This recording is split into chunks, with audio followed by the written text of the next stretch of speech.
Dear students, आज हम सीखेंगे पोइट्री एक्सट्रैक्ट और प्रोज एक्सट्रैक्ट। क्वेश्चन नंबर आपके सीबीएसई के पेपर का क्वेश्चन नंबर 7, 8 एंड 9। और स्टूडेंट्स ये मिलकर आपके 16 मार्क्स जो हैं वो बनते हैं। थोड़ा सा अगर आप प्रयास करते हैं यहाँ इनको सीखने का तो आप ये पूरे के पूरे नंबर गेन कर सकते हैं। बस थोड़ा सा ध्यान रखना है, ध्यान ये रखना है कि आपको पोएम का पता होना चाहिए कौन सी पोएम है, आपने पोएम को ठीक ढंग से पढ़ रखा हो। और पोएम को आप पढ़ना चाहते हैं तो आपके चैनल पर वीडियो उपलब्ध हैं, आप उन्हें देख सकते हैं, पढ़ सकते हैं, सीख सकते हैं। आपके पास पोइट्री एक्सट्रैक्ट से रिलेटेड क्वेश्चन भी होंगे तो वो आप बड़े आराम से सीख सकते हैं। 5 पोएम हैं स्टूडेंट्स आपके सिलेबस में और पाँचों पोएम को आप अच्छे तरह से आपको पता होना चाहिए कि कौन सी पोएम है, इस पोएम का क्या नाम है और इसके पोएट का क्या नाम है, क्योंकि कई बार पोएम और पोएट का नाम भी पूछा जाता है। तो आइए सीखते हैं। धर्मवीर आपका टी एजुकेशन में स्वागत करता है। और ये बिना समय गवाए क्वेश्चन नंबर 7 जो है स्टूडेंट्स, इसमें लिखा है read the following extract and answer the question that follow, attempt anyone. तो स्टूडेंट्स में 2 पार्ट है हर क्वेश्चन में, क्वेश्चन नंबर 7 में, क्वेश्चन नंबर 8 में और क्वेश्चन नंबर 9 में 2 पार्ट हैं, आपको कोई एक करना है। आप ए पार्ट करें या बी पार्ट करें, दोनों तीनों क्वेश्चन में, क्वेश्चन नंबर 7, 8 एंड 9। पहली बात तो ये ध्यान आपने रखनी है। दूसरा स्टूडेंट्स, अगर कोई स्टूडेंट्स दोनों करता है तो आपको ये नहीं है कि दोनों के नंबर मिल जाएंगे। कई बार बच्चे सोचते हैं कि दोनों कर देता हूँ दोनों के नंबर मिल जाएंगे, ऐसा नहीं है। तो आपको ए पार्ट और बी पार्ट में से जिसमें मैक्सिमम होंगे, मतलब जिसके ज़्यादा नंबर होंगे, ए पार्ट के मान लो सपोज दैट आपके 3 नंबर हैं और बी पार्ट के मान लीजिए आपके 4 नंबर हैं, तो आपको 4 नंबर दिए जाएंगे। जो बी पार्ट है उसको मेंशन किया जाएगा, ए पार्ट को नहीं किया जाएगा, इस बात का आप ध्यान रखेंगे। तो आप एक ही पार्ट कीजिए स्टूडेंट्स, पहले दोनों पर एक बार ध्यान रख लीजिए कि कौन सा आपको अच्छे से आता है और उसी पार्ट को आप अच्छे से करें। तो आइए स्टार्ट करते हैं। तो ये poem students a thing of beauty, जिसके पोएट हैं जॉन कीट्स। तो a thing of beauty is a joy for ever, its loveliness increases, it will never pass into nothingness, but will keep a bower quiet for us, and a sleep full of sweet dreams, and health and quiet and breathing. Therefore, on every morrow are we wreathing a flowery band to bind us to the earth, spite of despondence, of the inhuman dearth of noble natures, of the gloomy days, of all the unhealthy and over darkened ways made for our searching. तो students ये stanza आपको ए thing of beauty poem से दिया गया है। आइए अब इसके क्वेश्चन देखते हैं। पोएम को एक्सप्लेनेशन आपने सीखना है तो स्टूडेंट्स चैनल पर उपलब्ध है, यहाँ मैं नहीं कर रहा हूँ। तो अगर आप एक्सप्लेनेशन देखना चाहते हैं, सीखना चाहते हैं कि पोएम की एक्सप्लेनेशन क्या है, तो वो चैनल पर उपलब्ध है, आप जाइए, विजिट कीजिए और सीखिए। तो क्वेश्चन नंबर 1 की बात करते हैं students. Keats define beauty as, तो इसका जो ऑप्शन है, 4 ऑप्शन यहाँ दिए हैं, एमसीक्यू टाइप क्वेश्चन है स्टूडेंट्स। आपने बताना है कि कीट्स डिफाइन ब्यूटी एज, तो ब्यूटी क्या बताई है यहाँ। पहला ऑप्शन है ट्रांसिएंट, दूसरा है एटर्नल, सी ऑप्शन है इल्यूजनरी और डी ऑप्शन है शॉर्ट लिव्ड। तो इसका करेक्ट आंसर है स्टूडेंट्स बी ऑप्शन जो है वो करेक्ट है, एटर्नल।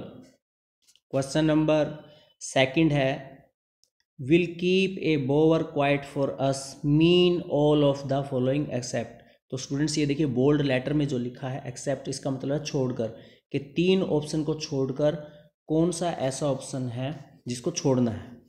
3 सही हैं, एक ऐसा ऑप्शन लिखा है जो सही नहीं है। तो देखिए पहला है क्रिएट ए पीसफुल सैडी प्लेस, बिल्कुल सही है। थिंग ऑफ ब्यूटी जो है वो पीसफुल प्लेस जो है और सैडी प्लेस जो है वो क्रिएट करती है। बी ऑप्शन है प्रोवाइड शेल्टर, ये भी ठीक है, और नेचर ऑफ कैनोपी ये भी ठीक है। तो सी ऑप्शन जो है स्टूडेंट्स वो इसका आपका आंसर है, विल डिक्रीज नॉइज पोल्यूशन। तो इसको यहाँ पर हमने क्या करना है, राइट आंसर के रूप में यूज करना है। नेक्स्ट है students part number 3, question number 7 का part number 3। On the basis of the extract, choose the correct option with reference to the two statements given below. तो स्टूडेंट्स देखिए स्टेटमेंट से रिलेटेड भी क्वेश्चन आते हैं। मैंने आप देखेंगे जो पोएम और पोएट्री एक्सट्रैक्ट से रिलेटेड आपको क्वेश्चन करवाए हैं तो उनमें स्टेटमेंट दी गई है और उनमें से कौन सी स्टेटमेंट क्या है उस तरह के क्वेश्चन भी आते हैं। तो ये देखिए आपके लास्ट ईयर का जो CBSE का पेपर है उसमें देखिए किस तरह का क्वेश्चन आया हुआ है कि 2 स्टेटमेंट दी गई हैं, आपने बताना है कि जो स्टेटमेंट है करेक्ट ऑप्शन है या नहीं, उसके अकॉर्डिंग आपको बताना है। तो पहला इसमें ऑप्शन दिया है, पहली स्टेटमेंट है beautiful things uplift the soul and second is beauty is ever changing. तो इसमें हमने बताना है कि कौन सा ऑप्शन ठीक है। तो पहला ऑप्शन है one can be inferred from the extract but two can't. तो बिल्कुल ठीक है, पहला ही ऑप्शन जो है इसका स्टूडेंट्स आंसर है।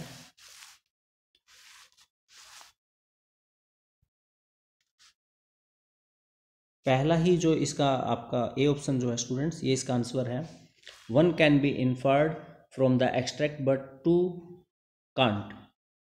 कि पहला जो है beautiful things uplift the soul, बिल्कुल ठीक है, जो सुंदर वस्तुएं हैं वो हमारी सोल को जो है एक उभार देती हैं। But beauty is ever changing, beauty सब कुछ चेंज कर देती है, वो सदा बदलती रहती है, इसका मतलब ये है वो नहीं है। तो क्वेश्चन नंबर 4 पर आते हैं स्टूडेंट्स। क्वेश्चन नंबर 4 है a thing that cause unhappiness are, the things that cause unhappiness are. तो इसमें स्टूडेंट्स आपको ये 5-6 जो हैं ऑप्शन दिए गए हैं, इनमें से बताना है कि कौन कौन से वो ऑप्शन है। तो पहले इनको पढ़ते हैं ऑप्शन को। Lack of noble nature, old tunes, dull days, calm mind, a flowery band, strong relationship. तो इन 6 में से आपने देखिए ऑप्शन जो नीचे दिए गए हैं, choose the most appropriate option 1 and 2। A option जो है बी 1 and 3, सी 4 and 5 और डी जो है 3 and 6। मतलब इनमें से आपको आंसर बताना है, ये ऊपर वालों में से नहीं, ये कि इनमें से कौन कौन से आपके क्वेश्चन के आंसर हैं ए बी सी डी में से। तो 1 और 2 का मतलब है पहला दूसरा है, या पहला तीसरा है, या चौथा पांचवा है, या तीसरा और छठा है। तो इसका जो राइट आंसर है स्टूडेंट्स वो आपका बी ऑप्शन है, लेक ऑफ नोबल नेचर और डल डेज। ये जो है अनहैप्पीनेस के क्या है कारण है, lack of noble nature and dull days. Next है question students, question number 5, complete the analogy, don't repeat from used example. अब देखो स्टूडेंट्स ध्यान से देखिएगा, यहाँ आपसे कहा गया है कि फ्लावरी बैंड में अगर मेटाफर पोएटिक डिवाइस है तो पोएम के अकॉर्डिंग आपको बताना है कि एलिट्रेशन जो है वो कहाँ यूज़ हुआ है, कौन से ऐसे वर्ड हैं जिसमें एलिट्रेशन यूज़ हुआ है। तो मैं दोबारा स्टैंजा पर आपको लेके जा रहा हूँ, एक बार देखिए आप इस क्वेश्चन को फिर दोबारा से देख लीजिए। Question number 5, complete the analogy, मतलब एक आपको वो पूरक करना है इसको कि फ्लावरी बैंड में अगर मेटाफर पोएटिक डिवाइस है तो एलिट्रेशन जो आपकी जो पोएम का जो स्टैंजा दिया गया है इसमें कौन सी लाइनें हैं जिसमें एलिट्रेशन यूज हुआ है। तो हम वापिस स्टैंजा पे जाते हैं। और स्टूडेंट्स एलिट्रेशन की पहचान आप सभी को पता है, आपको बार बार टीचर्स बताते हैं, मैंने भी आपको बार बार बताया है कि 2 वर्ड एक साथ आए जिनके जो पहले लेटर हैं वो सेम रहें। तो यहाँ ऐसे आप देख सकते हैं कौन कौन से हैं। तो यहाँ पर आप देखेंगे कि नोबल नेचर जो लिखा है,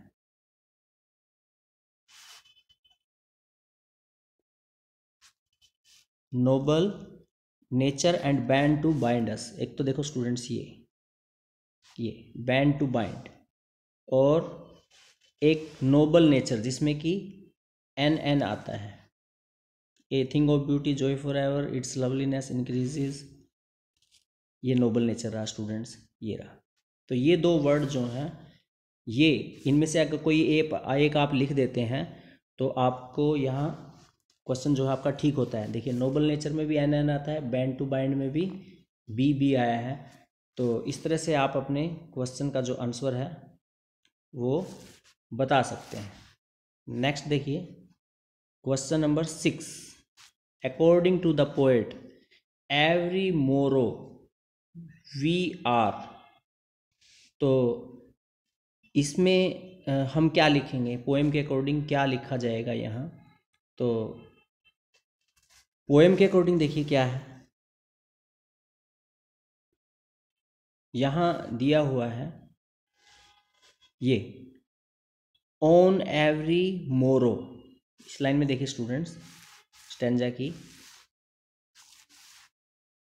ये on every morrow we are wreathing a flowery band to bind. तो आप इस तरह से इसको लिखकर वहाँ पूरा कर सकते हैं। यही है एवरी मोरो का मतलब है रैथिंग ए फ्लावरी बैंड, ये आप वहाँ लिखेंगे आंसर में तो आपका आंसर ठीक होगा। या फिर आप इसको अगर थोड़ा सा चेंज करके लिखें तो आप लिख सकते हैं गेटिंग क्लोज टू नेचर, कि हम प्रकृति के नज़दीक जाएं। तो दोनों में से कोई भी बात आप लिख सकते हैं, नहीं तो ये देखिए इसमें से ये लाइन उठाकर आप उसमें ऐड कर सकते हैं। तो इस तरह से स्टूडेंट्स ये आपका पहला 7th का ए पार्ट जो है ये आपने सीखा। अब बी पार्ट पर आते हैं। ये जो बी पार्ट है स्टूडेंट्स, ये आपकी पोएम है आंट जेनिफर टाइगर्स, और पोएट हैं इसके एड्रीनरिच।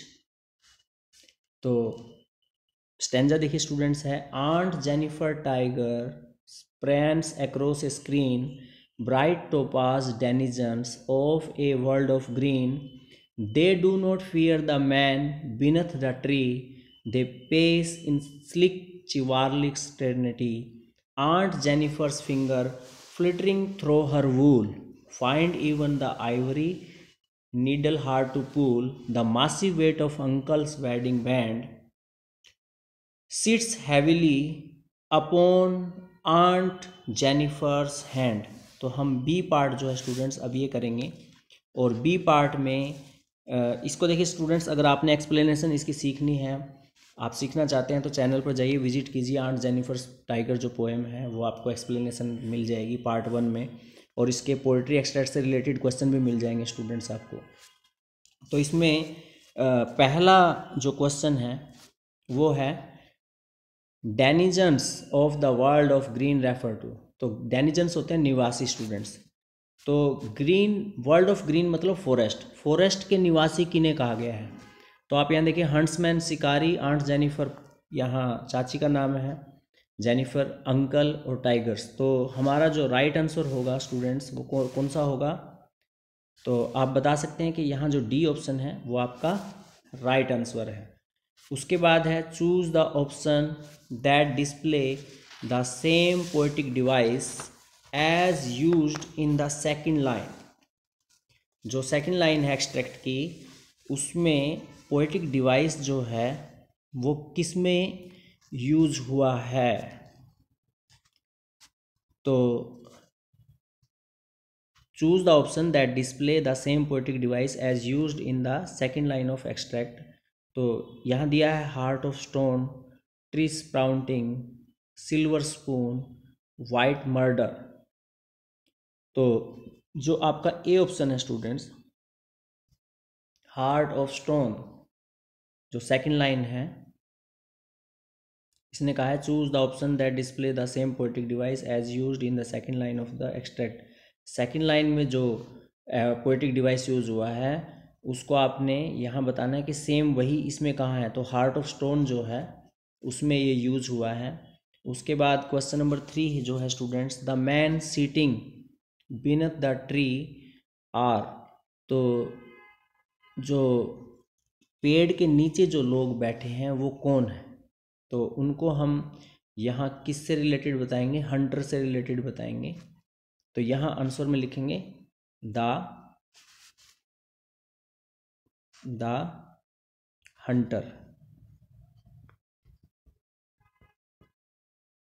The Hunter.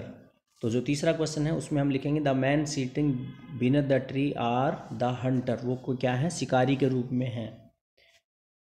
तो नेक्स्ट है स्टूडेंट्स फोर्थ ऑप्शन जो है इसका, fourth question, what quality of uncle can be inferred through this line. जो ये लाइनें आपको दी हैं इसके अकॉर्डिंग,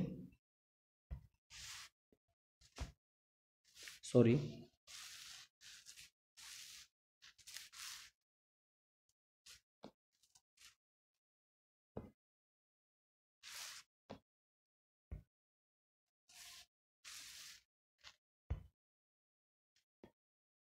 क्वेश्चन नंबर 3,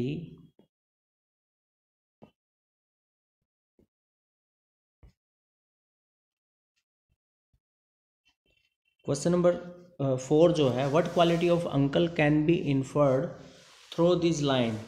तो जो लाइंस हैं इनके अकॉर्डिंग जो अंकल है उसको क्या दिखाया गया है, क्या रेफर्ड किया गया है। तो पहला ऑप्शन है compassionate, nature, courageous, confident, and D है डोमिनेटिंग। तो यहाँ जो आंसर होगा इसका वो आपका डी ऑप्शन होगा, डोमिनेटिंग। क्वेश्चन नंबर 5 है, the tiger in the extract are symbolic of. तो जो एक्सट्रैक्ट है या जो स्टेंजा है पोएम का, उसके अकॉर्डिंग जो टाइगर है वो किसको सिंबलाइज करते हैं। तो क्वेश्चन नंबर 7 का जो बी पार्ट है उसका पांचवा जो क्वेश्चन है उसका ऑप्शन है creativity and courageous, confidence and gentleness, cruelty and fear, aggression and starving. तो जो बी ऑप्शन है स्टूडेंट्स वो इसका आंसर रहेगा आपका। क्वेश्चन नंबर 6 है students, aunt Jennifer's tiger प्रेंस across. जो आंट जेनिफर्स के जो टाइगर हैं वो कहाँ उछल कूद कर रहे हैं। द स्क्रीन पहला ऑप्शन, दूसरा है द फील्ड्स, तीसरा है द एम्ब्रॉयडर ट्यूनिक, और फोर्थ है द केज। तो आपने ये बताना है which of the following is the most appropriate choice, मतलब इनमें से कौन सा जो है वो आपका आंसर है। तो पहला जो है स्क्रीन और दूसरा है एम्ब्रॉयडर ट्यूनिक, तो जो डी ऑप्शन है वो आपका आंसर होगा। तो इस तरह से आपका क्वेश्चन नंबर 7 का पार्ट ए और पार्ट बी, तो आपको इस तरह से जज करना है स्टूडेंट्स। थोड़ा सा अगर आप ध्यान देंगे तो आप बड़े आसानी से क्वेश्चंस के आंसर जो है वो दे पाएंगे। नेक्स्ट चलते हैं क्वेश्चन नंबर 8 पर। अभी क्वेश्चन नंबर 8 जो है स्टूडेंट्स, ये आपका, ये तो था क्वेश्चन नंबर 7 पोइट्री एक्सट्रैक्ट, ये था 6 मार्क्स का। अब जो आप हम करेंगे वो है प्रोज एक्सट्रैक्ट, और प्रोज एक्सट्रैक्ट आपकी जो दोनों बुक्स हैं फ्लेमिंगो और विस्टास दोनों से ही आएगा। तो ये जो आपका देखिए दे रखा है स्टूडेंट्स, ये है to make sure I walked over the news boy and glance at the stack of papers at his feet, it was the world and the world has not been published for years, the lead story said something about President Cleveland, I found that front page scenes in the public library files, and it was printed June 11, 1894. I turned towards the ticket windows, knowing that here on the third level at Grand Central, I could buy tickets that would take Louisa and me anywhere in the United States we wanted to go. In the year 1894, and I wanted 2 tickets of Galesburg, Illinois। तो students ये pros extract पढ़ते ही आपको ये पता होना चाहिए कि ये किस लेसन से है, तभी आप क्वेश्चन के सही आंसर दे पाएंगे। आपको इसके लिए आपके लेसन्स जो हैं वो रीड आउट आपने सभी ने उम्मीद करता हूँ कि किए होंगे। नहीं किए हैं तो थोरोली रूप से एक बार ज़रूर पढ़ लेना, क्योंकि जब तक आपको ये नहीं पता लगेगा कि किस लेसन से है और क्या कहा गया है इसमें, तब तक आप इसके आंसर जो है वो सही ढंग से नहीं दे पाएंगे। तो इस बात का आपको ध्यान रखना है कि आपने जो लेसन है दोनों बुक के वो एक बार ज़रूर आप रिवाइज कर लें थोरोली, ताकि आपको ध्यान रहे कि ये जो यहाँ पर प्रोज एक्सट्रैक्ट है वो किस लेसन से है। तो आइए स्टार्ट करते हैं इसका पहला क्वेश्चन। तो पहला क्वेश्चन है, the newspaper that covered the lead story about President Cleveland was. तो यहाँ ऑप्शन जो हैं, पहला है द पायोनियर, दूसरा ऑप्शन है द न्यूयॉर्क टाइम्स, तीसरा है द वर्ल्ड और फोर्थ है द टाइम्स। तो ये कहता है कि ये खबर जो है कहाँ, कौन से अखबार में जो है लिखी गई थी। तो आप देखें यहाँ स्टेंजा में भी आपको लिखा हुआ मिला हुआ है कि ये खबर जो है कौन से उसमें छपी हुई है। तो यहाँ आप देखें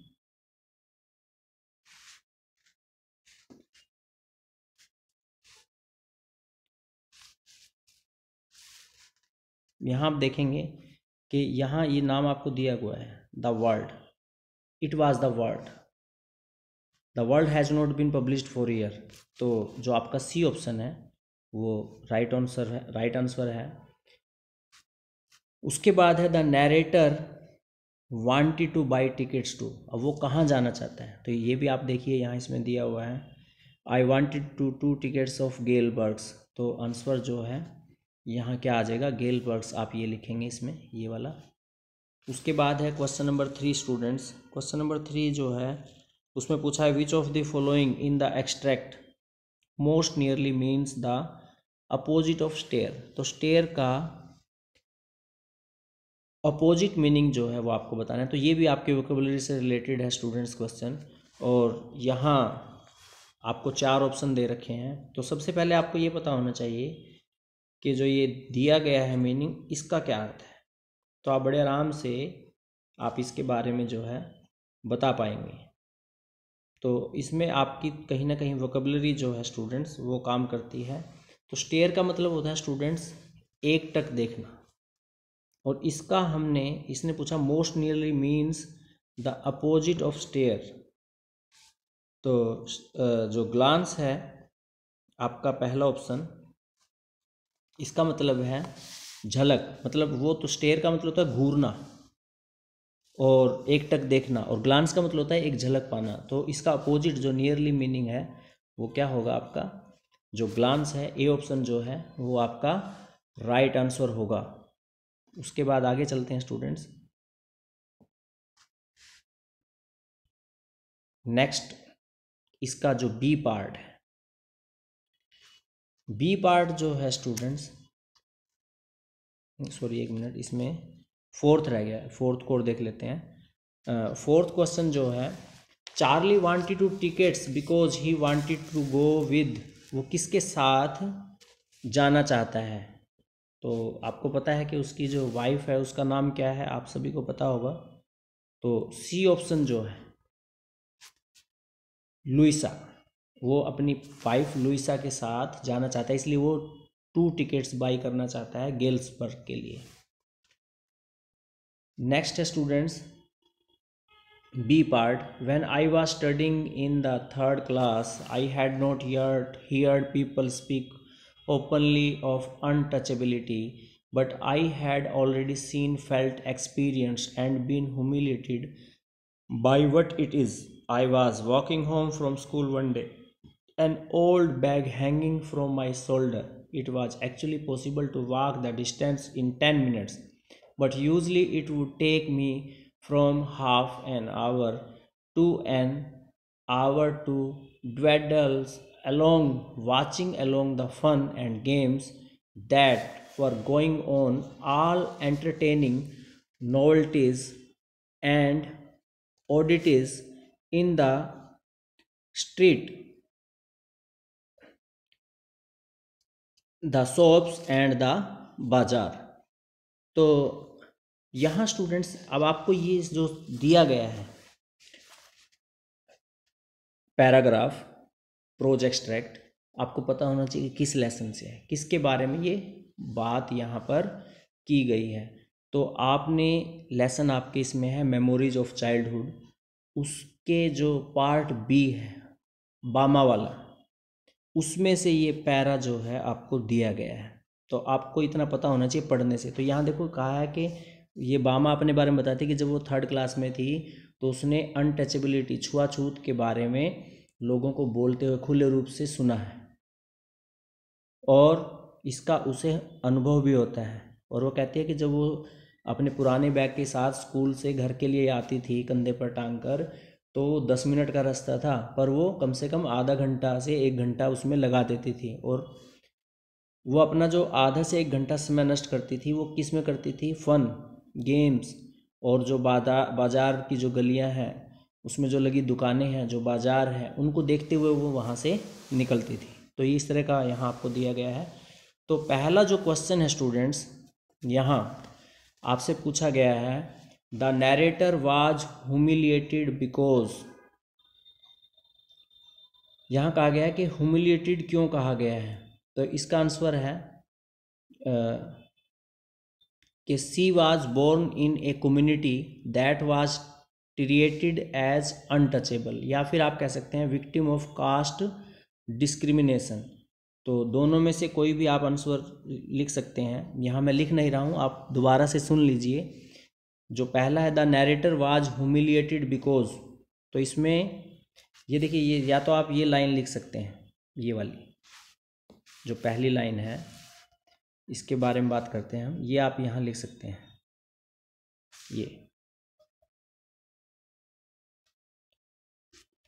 ये आप लिख सकते हैं कि अनटचेबिलिटी को उसने क्या है वो देखा है कम्युनिटी में, और विक्टिम ऑफ कास्ट डिस्क्रिमिनेशन ये भी आप इसमें आंसर में लिख सकते हैं।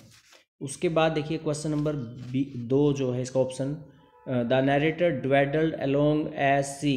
तो ड्वेडल अलोंग का मतलब यहाँ क्या है? ड्वेडल माने होता है स्टूडेंट्स समय नष्ट करना। तो इसका मतलब बताना है। तो यहाँ दिया है enjoyed looking at the various sights. B है was getting late for school. C did not like going home. C enjoyed haggling and shopping. तो यहाँ आपको बताना है। तो जो ए ऑप्शन जो है स्टूडेंट्स वो राइट आंसर है, enjoyed looking at the various sites. वो इधर उधर देखते हुए जाती थी दुकानों को, कोई जलेबी उतार रहा है, कोई सांप का खेल दिखा रहा है, ठीक है, कोई वो कठपुतली का खेल दिखा रहा है, तो वो उसे बड़ा आनंद आता था। तो वो इसलिए 10 मिनट के रास्ते को आधे से 1 घंटे में तय करती थी। नेक्स्ट क्वेश्चन है students, question number 3, on the basis of extract choose the correct option with reference to the statements given below. तो अब देखिए स्टूडेंट्स, यहाँ भी स्टेटमेंट्स आपको दी गई हैं और स्टेटमेंट्स आपके पोएट्री एक्सट्रैक्ट में भी आई थी, यहाँ भी हैं।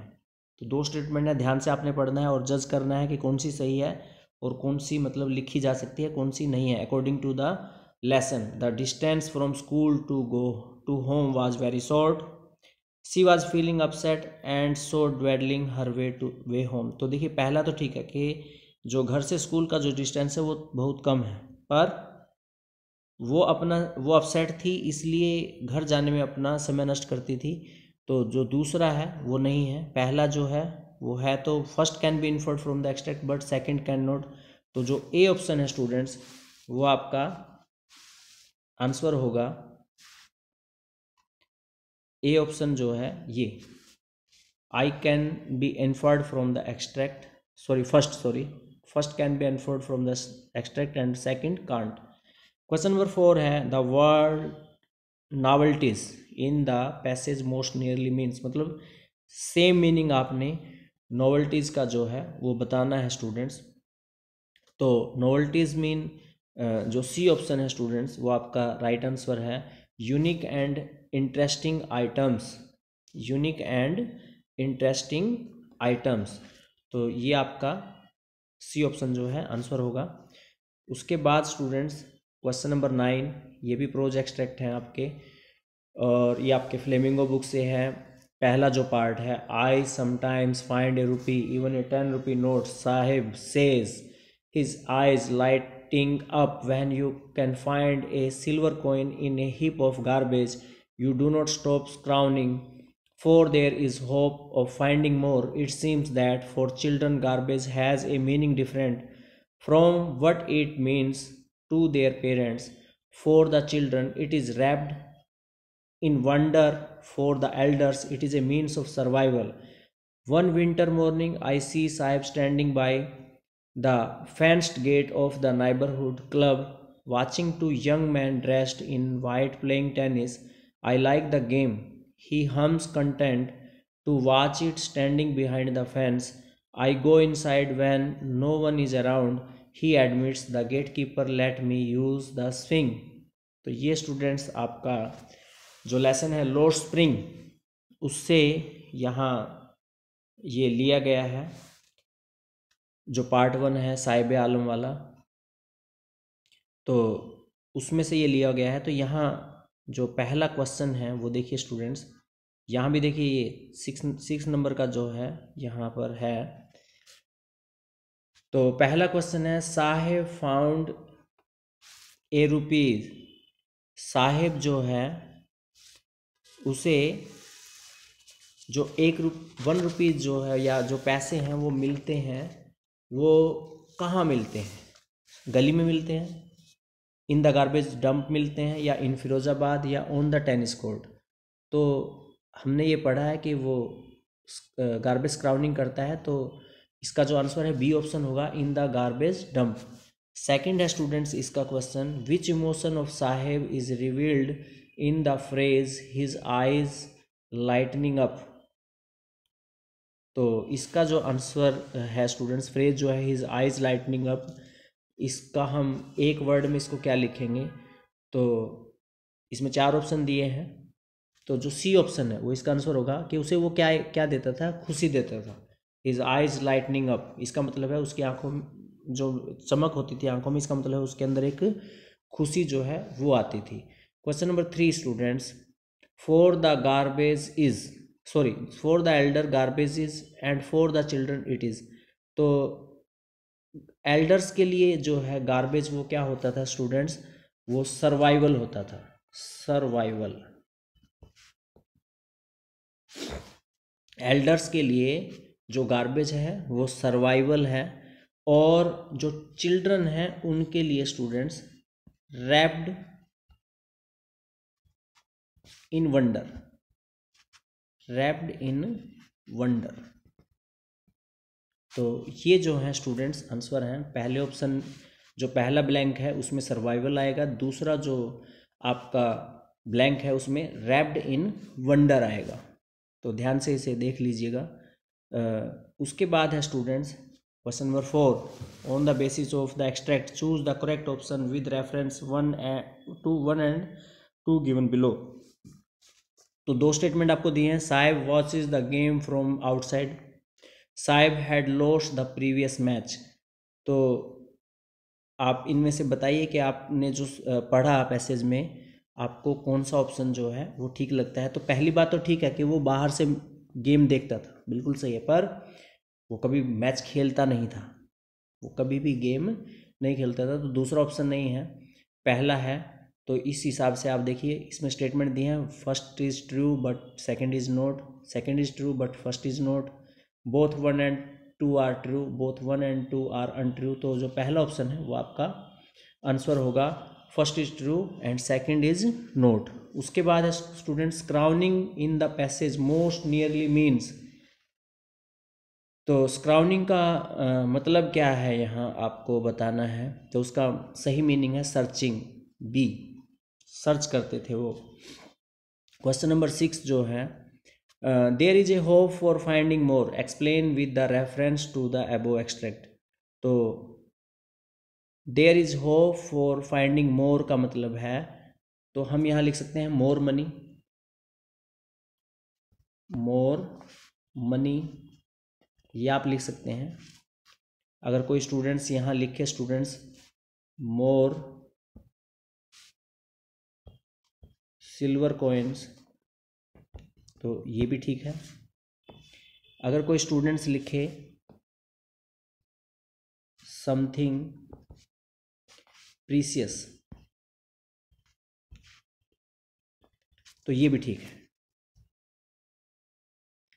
Something precious. तो इन तीनों में से कोई एक बात यहाँ कोई लिखता है, मोर मनी, मोर सिल्वर कॉइन्स, समथिंग प्रीसियस, तो इनमें से जो भी लिखे वो यहाँ पर ठीक होगा। उसके बाद आती है बारी स्टूडेंट्स क्वेश्चन नंबर 9 का जो पार्ट 2 है, on an actress now there is real money in that yes and I could maybe have the boutique on the side, actress do not work full time, do they anyway that are a fashion designer, you know something a bit sophisticated. And she turned in through the open street door, leaving Jancy standing in the rain. If I ever come into money, I will buy a boutique. Who? If you ever come into money, if you ever come into money, you will buy us a blessed, decent house to live in. Thank you very much. Sophie's father was coping Sapphire spy into his mouth as hard as he could go, his plump face still grimy and sweet, marked from the day. She thinks money grows on trees. Don't see, Dad, said little Derek, hanging on the back of his father's chair. There mother side.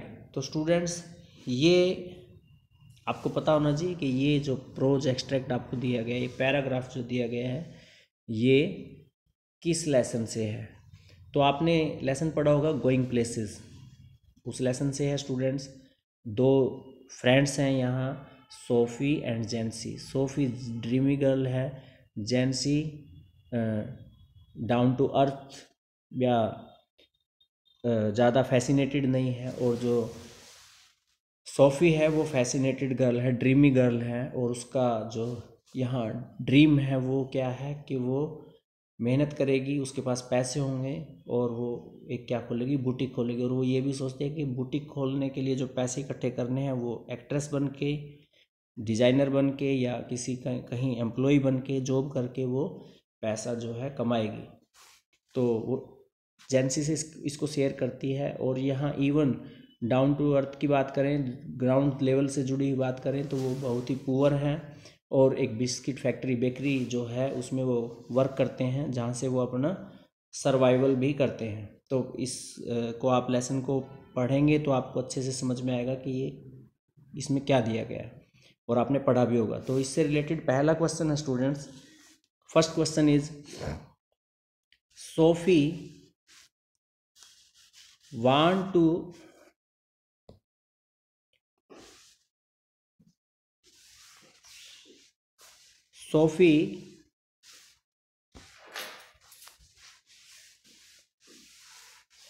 Sophie want to become an actress too। तो SoFi जो है वो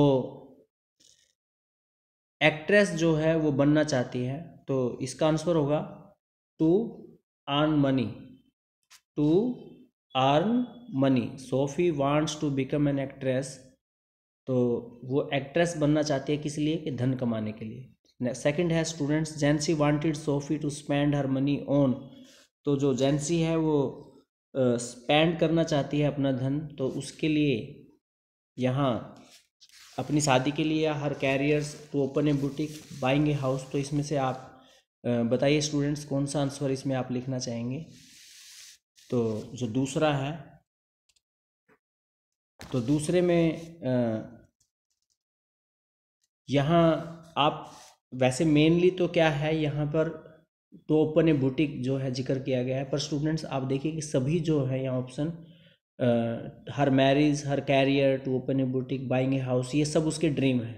भाई उसके पास पैसा होगा तो वो शादी भी करेगी, वो अपना कैरियर भी बनाना चाहती है, वो बुटीक भी खोलना चाहती है और एक घर भी खरीदना चाहती है। आपने इस जो ये दिया हुआ है प्रोज हमें पैराग्राफ, इसमें हमको बताया गया है। तो कोई भी ऑप्शन आप इसमें से चूज करते हैं तो आपको एक नंबर यहाँ मिलता है, ऐसा ये ऑप्शन दे रखे हैं। नेक्स्ट है क्वेश्चन नंबर 3। तो यहाँ आप A, B, C, D में से कोई भी ऑप्शन आप चूज करेंगे तो आपको एक नंबर मिलेगा। क्वेश्चन नंबर 3 है students, SoFi is day dreaming about.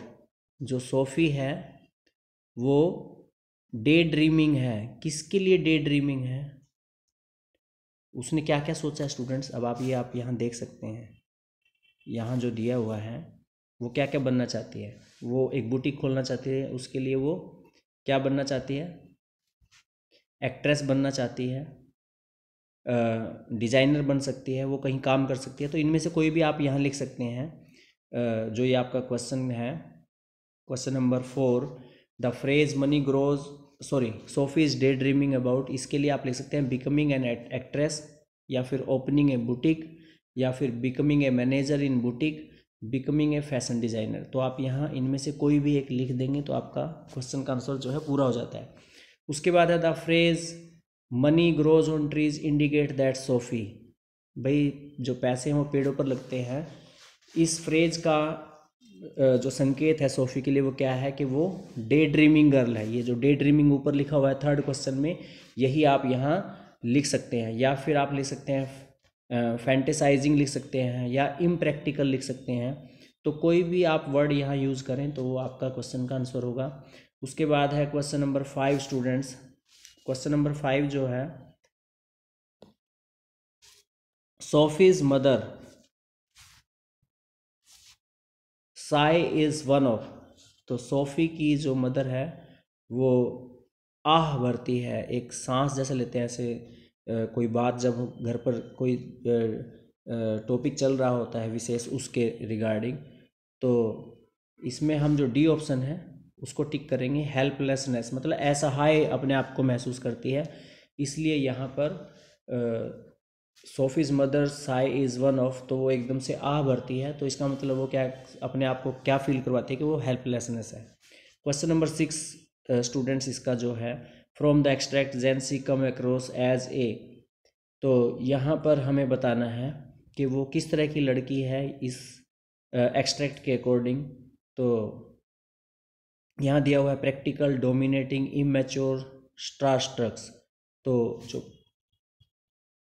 जो पहला ऑप्शन है जेंसी के लिए, जेंसी प्रैक्टिकल है, और सोफ़ी की बात करें तो वो इम्प्रैक्टिकल है। अभी आपने जो थर्ड क्वेश्चन की बात की थी तो उसमें हम फोर्थ की जो है उसमें हम इम्प्रैक्टिकल कहते हैं सोफ़ी को, सोफ़ी इम्प्रैक्टिकल है, और जेंसी जो है वो प्रैक्टिकल गर्ल है या प्रैक्टिकल पर्सन है।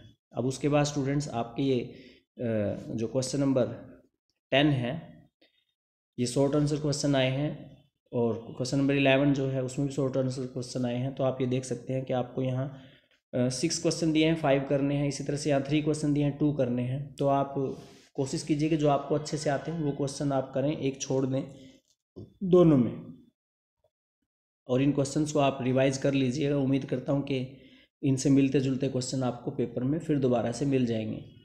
क्वेश्चन नंबर 12, क्वेश्चन नंबर 13, यहाँ भी आप देखिए कि 2 क्वेश्चन दिए हैं और कोई एक आपको करना है। क्वेश्चन नंबर 12 में भी ऐसे है, क्वेश्चन नंबर 13 में भी ऐसे है। तो इसी के साथ स्टूडेंट्स ये आपका क्वेश्चन नंबर 7, 8 और 9 जो कि 16 मार्क्स के हैं, थोड़ा सा आप ध्यान देंगे तो बड़े अच्छे ढंग से इन्हें कर पाएंगे। नेक्स्ट वीडियो में और प्रैक्टिस आपको करवाने की कोशिश करूँगा। वीडियो आपको अच्छी लगी है तो अपने दोस्तों को शेयर कीजिएगा, चैनल को लाइक और सब्सक्राइब कीजिए। और स्टूडेंट्स मेरा एक आपके लिए छोटा सा मैसेज, अपील कि मेडिटेशन आप स्टूडेंट्स कीजिए, क्योंकि आपके एग्ज़ाम जो हैं आप तैयारी कर रहे हैं, एग्ज़ाम आपके होने वाले हैं स्टार्ट, और मैं चाहता हूं कि आपके ऊपर कोई किसी तरह का स्ट्रेस ना हो, आप डिप्रेस्ड ना हो, हैप्पीली एक जैसे उत्सव होता है, जॉय होता है, एनर्जेटिक आप रहें। तो आप मेडिटेशन कीजिए, 24 घंटे में से टाइम निकालिए जिसमें आप कुछ समय मेडिटेशन को दें, और आप देखेंगे उसके फ्रूटफुल रिजल्ट जो हैं आपके सामने होंगे। तो मेरी फिर से आपको अपील है कि आप मेडिटेशन को अपनाइए और अपने जीवन को एक एनर्जेटिक रूप से जिएं। तो इसी के साथ आपको नई वीडियो में फिर दोबारा से आपसे मुलाकात होगी। तब तक के लिए धन्यवाद। जय हिंद, जय भारत।